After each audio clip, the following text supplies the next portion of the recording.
this your pen? Yes, that would be. Thank you. Sorry. It writes nicely. I like it. You have it.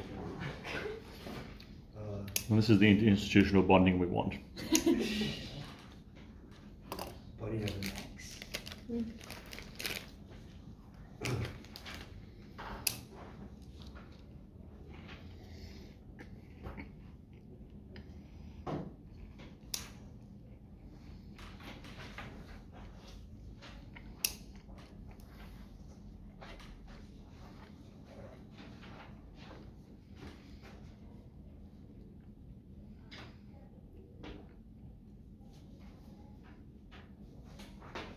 Okay, ready.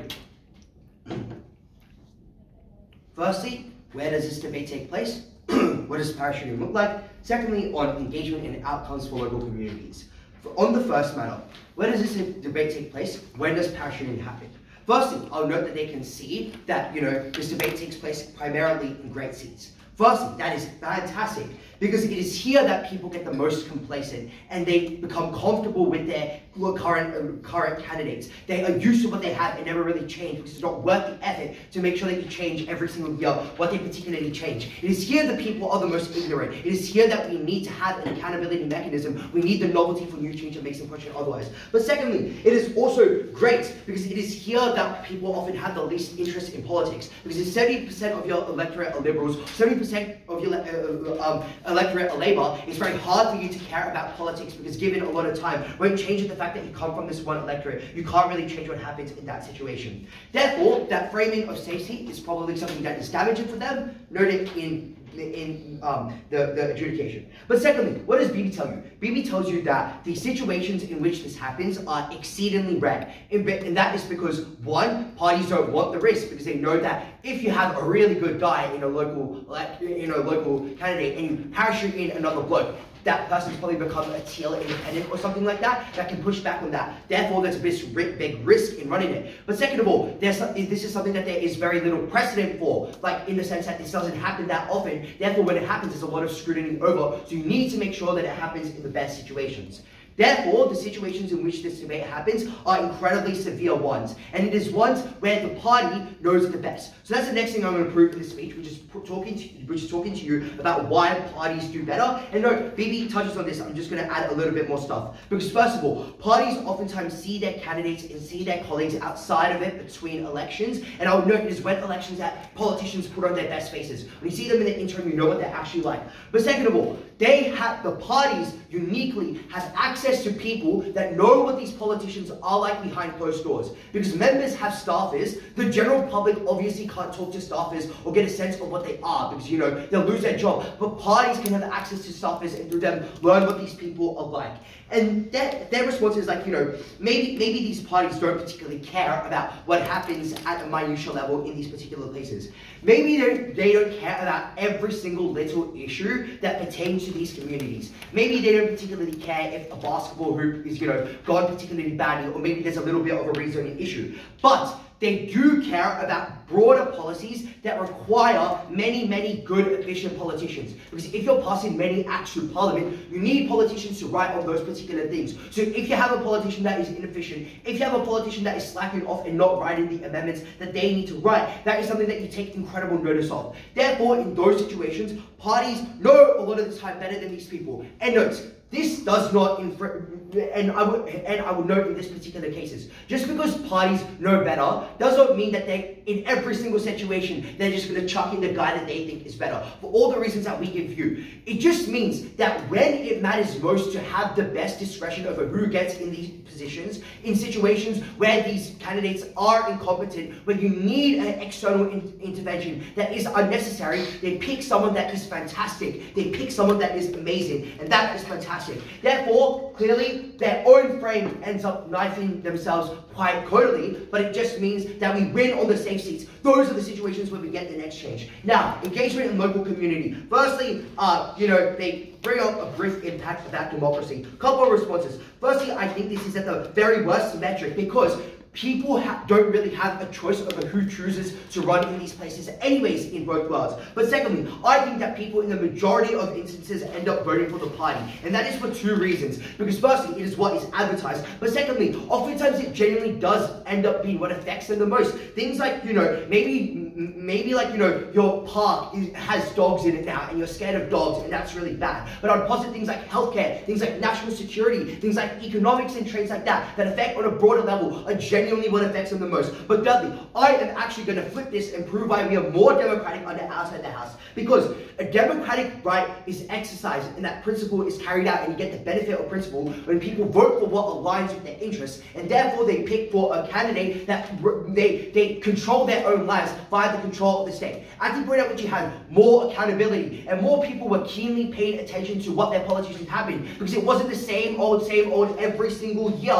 That is when people were most informed about the decisions and made the most democratic decisions. Principle dealt with. Next of all, they say they have a push about representation. I think it's one that they've spent a significant amount of time on. They say it is important to have candidates for local communities for a couple of reasons. Firstly, they often live in these communities. Secondly, they often have existing connections with other people in these communities. Thirdly, they have a direct impact on their families. Couple of responses. Firstly, I would say that they didn't prove why these people would necessarily be subject to the harms that the broader community is subject to. Because a lot of politicians, by their own analysis, end up being quite privileged people that have access to this. Politics is something that is a speculative job. You don't know whether or not you'll rise to the top. Therefore, the people that are most likely to make these decisions are people that are in well-off positions. Maybe those communities have harmed in gentrified areas to people whose access to satellite changes, but they never prove why those people experience those lived realities and experience those harms. Therefore, that mechanism falls. But second of all, I think that we still have these people that care,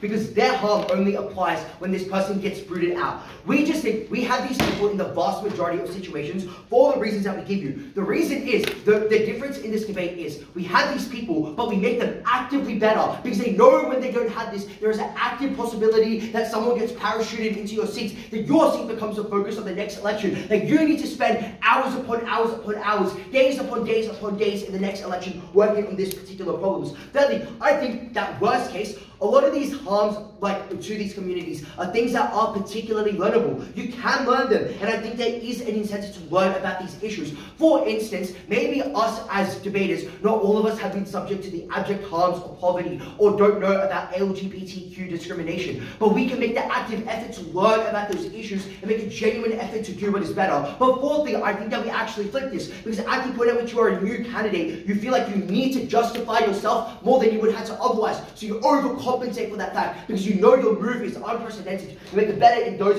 situations. But fifthly, I think that But fifthly, I think in terms of community connections, they never proved that,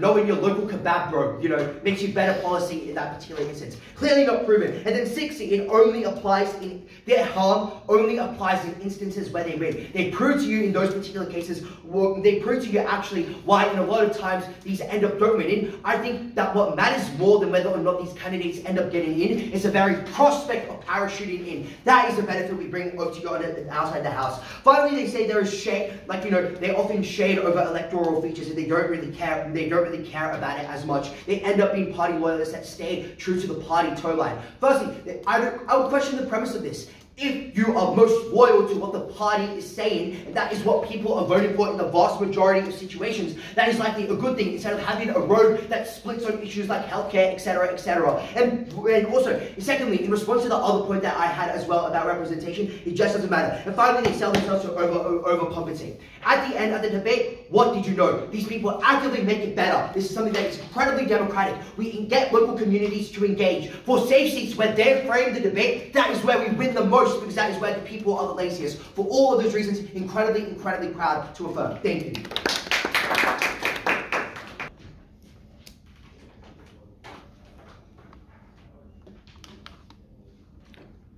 Ready.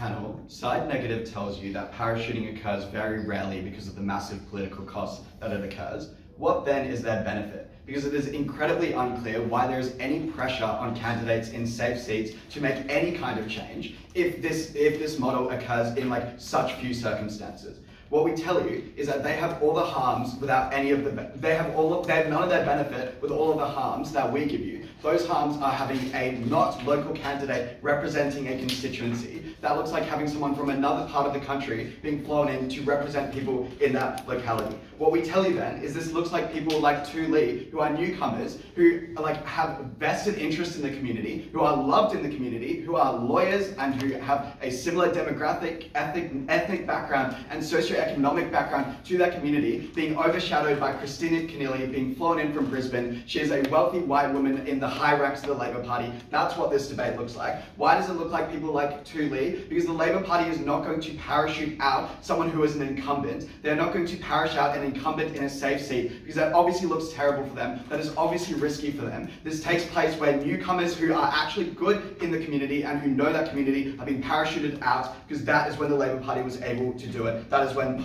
big political parties were able to do these things. 3 issues. Firstly, when do people get parachuted in? Secondly, on best policy for constituents. And finally, on outcome for politics. When do people get parachuted in? Not I'm going to tell you why we think it looks like what we tell you, but I'm going to, throughout the speech, tell you why we win, even if it's like people getting parachuted out because they're just really shit candidates. A few things to know. First of all, major parties don't care enough to cop the negative backlash that occurs when they parachute in a candidate if it's just that that candidate is being a little bit complacent and not doing the best things for their community. That is because it incurs significant political ramifications for the Labor Party when they fly in Kristina Keneally. They obviously don't care like that much at a federal level what those candidates are doing at like a local electorate level. Second thing, local branches care more about this because they don't want to pre-select bad candidates. They want to win. Notably, they understand whether a candidate is actually doing good or bad things, probably to a greater extent than the federal party does. That means that the local branch, as it is intended to do, is going to pre-select appropriately because they care about having a good candidate who is not complacent. They also have the knowledge and capacity to be able to do that. Thirdly, this is just why elections and oppositions exist. Like, it was just a democratic process that if someone becomes complacent, if someone is not what the people want, they're going to get voted out. If opposition tells you that they have no other option because, say, it's a Labor safe seat and they don't want to turn to the Liberals, note like the increasing prevalence of teal independents and other independents, which means you now have a third option. I just really didn't think complacency was as big of an issue as they tell us. And note that this isn't going to be the tipping point for complacency given those other electoral mechanisms already exist. A couple more things to say on this issue. They do it when they have a massive political incentive to gain from flying someone in, otherwise they won't cop it. That is to say, they only do it when they say, oh shit, we're about to lose Kristina Keneally from the Labor Party. That's really bad for us. That's why we do it. The last thing to say is just like, it occurs, and I've told you this in my introduction, against newcomers because it's incredibly difficult to do that against an incumbent in a safe seat. Obviously, they were not going to knife themselves by doing that. That's just not something that would be in their interest. If it was a safe seat, they wouldn't want to risk losing it. Why? But I'm going to engage on both, and you'll see that throughout this next point on policy for constituents. We hear a few pushes from opposition on accountability and local issues being prioritised. Firstly, on accountability and pressure on candidates and branches. A couple of responses. What we tell you is that this actually just isn't why people are being parachuted in. But even if you don't believe that, 2 more things. That is just simply why democracy exists. It was not the role of parties to decide who is going to be who is going to be elected, who is corrupt, who the people can trust. We tell you that's why elections exist. We tell you that local branches pre-select based on who they think is going to win the election. If someone was obviously corrupt, the people probably know about that. Like, they're not stupid. Like, they probably were just aware. If it was known at a federal level that someone was corrupt, it was probably known at a local level as well. That person just wasn't going to be elected. But secondly, what we tell you is that federal pressure on these kinds of issues actually probably is just a bad thing, because it takes away the ability for candidates to be able to care about and prioritize local issues. That is to say that at the point at which if you if you have the risk of being parachuted in, parachuted out, you don't have the same capacity to focus on what your constituents want, because there is a political party overriding the natural democratic process. Because if you don't do what that political party wants, they remove your candidate. I think that is a huge harm and is incredibly undemocratic and bad for accountability. Then on complacency, what we tell you is that safe seats usually have a good, strong member, otherwise they would have been voted out or replaced with an independent. It's unclear why this mechanism is the tipping point, given that they tell you how rarely it happens, and given that we tell you there are so many other mechanisms for this to take place. On local issues, and them telling you that they get prioritized, I think obviously local issues are just at the forefront when you have two local candidates, as opposed to someone who cares probably more about national politics. I think it's obvious that Kristina Keneally cares more about high level Labour, national kinds of politics than Chowdhury does. Chowdhury being someone who grew up in Fowler and who knows the issues there, whose family is there, and who is directly affected by the decisions that are implemented at a federal level. Obviously that debate was then going to be centered more about local issues than when you have that imbalance between the two parties. But what we tell you here on this issue is that you need local candidates who understand the issues and who have a vested interest in those communities. They give us a couple of responses here. They tell us that local candidates are out of touch. Let's just be a bit comparative here. Who is more out of touch? Someone who has at the top ranks of the Labour Party and who has had the benefit of a political office in Canberra for 30 years, or a new candidate in a community who is probably far more likely to have grown up in that community and is far more likely to probably be less entrenched in just having a safe job in Canberra. Okay, let's look at representation then. What we tell you is that if the parachuted in candidate wins, you have someone who is not from there, governing that electorate. That's Kristina Keneally governing Fowler. She is a white woman in a primarily multicultural electorate. We think that's incredibly bad. They care more about national issues and don't understand local issues. If that parachuted in person loses, as did occur in Fowler, we think that's also incredibly bad, because people are forced to make a trade-off that is not in their democratic interest. That is because they are forced to say, hey, actually, Lee is obviously a liberal in disguise, but at least she's Vietnamese, at least she's not a rich white woman from Brisbane, so we're going to vote for her. Obviously that means they have to make an incredible trade-off in terms of their political values against wanting to have someone who is from that community at least, and is from that kind of demographic. We tell you that both of those are incredible harms, whether or not the parachuted in candidate wins. And we also tell you that that is not contingent on whether the parachuted in candidate was being parachuted in because the candidate that already would have been there otherwise is corrupt or not, because you still have someone not from that community representing that community. Finally then, on outcomes for politics. We hear from the opposition that people become more interested in politics. I think that's just obviously a bad take. I think having bad things happening in politics is not a positive thing, and attention that accrues as a result of that is not a good thing. I don't think having Donald Trump being crazy is justified because maybe he gets people more invested in politics. That just obviously wasn't a trade-off we were willing to make. But what we tell you is that people become incredibly disenfranchised at the point at which there are hands going on behind the scenes that are controlling who they are able to vote for. That is to say that Chowdhury would have won in Fowler, the people wanted her to win in Fowler, but that option was taken away from them. That's obviously incredibly undemocratic, and at the point at which not only is your democratic interest being taken away, but you also see that a white woman who doesn't represent your interests is being instilled instead. That is obviously going to disenfranchise you and diminish the ability and interest that you have in engaging with the politics and those local issues. That was why we were so proud to oppose.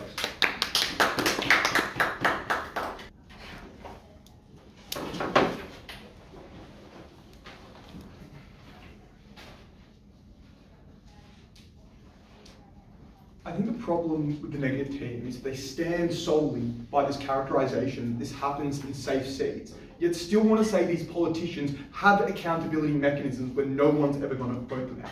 The difference is our side of the house brings accountability mechanisms to politicians and to local branches who have been getting elected in for 10, 20, 30 years and put whatever their little power dynamics think should be the representative. We get more efficient politicians to do their job in Canberra, which by the way is the job of federal politicians, not necessarily to represent all the minute complaints that your locals have. Three things in this speech. Firstly, on the principle. Secondly, who gets better outcomes for local people. And thirdly, who gets better outcomes for actually doing their job, as in Australian politics more broadly. Firstly, on the principle. They allude a lot to representation, but I think it splits really into a principle and practical. They tell you it's bad if you're represented by someone of a different class, a different race, a different religion, a different ideology. But the thing is, obviously that this can happen whether or not someone is from your electorate or not. For example, Liu, who replaced Keneally, is Vietnamese. Not everyone in that region is Vietnamese. It is a multicultural reason. So they then cop a principle wrong of like the 70% of non-Vietnamese people in that thing not being represented by someone of their race. For example, if you live in a tiny apartment in Edgecliff and you're represented by Malcolm Turnbull, he's not from your same class, even though he's in your same district. They needed to make an actual principle point, link the reason why it's a principle violation for someone not to be from your region, not just these kind of correlated facts of class and race. We might take a small harm if they are indeed correlated, but I would say that they're not. Then they say there's a principal harm in having to trade off between someone who represents your identity and someone who represents your interest. First, you see my above response. There's no reason why it's inherently connected to identity. We think there's actually a lot of interest to drop someone in who is of the same class, or maybe is of a similar racial background, because they're more likely to get voted in. But secondly, I don't think that's a principle wrong. Like, politics is half just trading on different ideas that you have in voting for someone. All good. Okay, now on to representing local issues, but before that, I want to talk and defend our mechanism of accountability for every politician. Because if you think that this lands, then the scope is so much bigger on our side of the house, because all of their harms only occur in the actual instances where someone gets parachuted in. Okay, they tell you the first thing, it doesn't happen often, we admit it, everyone admits it, whatever. Two things. Firstly, it happens enough for people to see it as a threat. It happens enough for it to come up in conversations between your federal and your local people. Secondly, the threat works for those who are most likely to be susceptible to it. That is to say, if you are from a really safe seat and you're not doing your job in Canberra because you know you're just going to get voted in, then they're the people who the threat works for. So even though it doesn't happen often, not everyone feels the threat. The exact people who need to certainly do. Second, they tell you, oh, it's not pressure, it's not about them dropping whether they're bad people. It's about there being good people or strategic people somewhere else. Yes, of course there's a need to put a good person somewhere, but you're not going to put that good person somewhere where there's somewhere else good. You almost always do it in the instance that you think, in Canberra, we're not losing that bad, we're not that good of an actor. This person's probably not going to be that useful or competent in Canberra. We're going to drop them there. So of course it does link up to the fact that they strip people of their seat when they're particularly bad, even though the original interest, if you leave their characterization, is to put someone good somewhere. Largely they tell you it's not about complacency. You wouldn't like parachute someone into a seat where there's someone who gets ongoingly elected. Sure, maybe it's not complacency of the individual person, right? Maybe if you got voted in for 2 or 3 terms in a row, these aren't the people that they get stripped. But it is complacency of local parties who just deal in alliances and put people up for election who aren't particularly good. We think in these instances we win, right? Because in safe seats, you're never going to get voted out by the Liberals. You're never going to get voted out by independents. Your only accountability mechanism is when you go to Canberra, there's all your colleagues looking at you and being like, you're not good at doing your actual job, you're not good at writing policy, you're not good at negotiating, you're not good at working as a team. So, therefore, we think that these mechanisms do exist and have existed throughout this debate to keep all politicians accountable. Okay, let's deal with their first main push, which is they're not good at representing local issues. I'll give you firstly a capacity analysis and then an interest analysis of why these people are. Firstly, why their capacity? I tell you they don't live there, they don't know. It's unclear why a local will always be representative, right? They might be from a different class, they probably went to university in a different part of the country. It's unclear why simply experiencing something really, like living around people, really means you experience these things. Secondly, they tell you you're more approachable to the people. I don't know, that seems a bit disingenuous. Politicians usually seem pretty removed, they're usually dressed in a suit, they went to university. If you're just a local, you probably feel uncomfortable with any politician. Also, usually only approach them if you have grievances. Seems pretty symmetrical.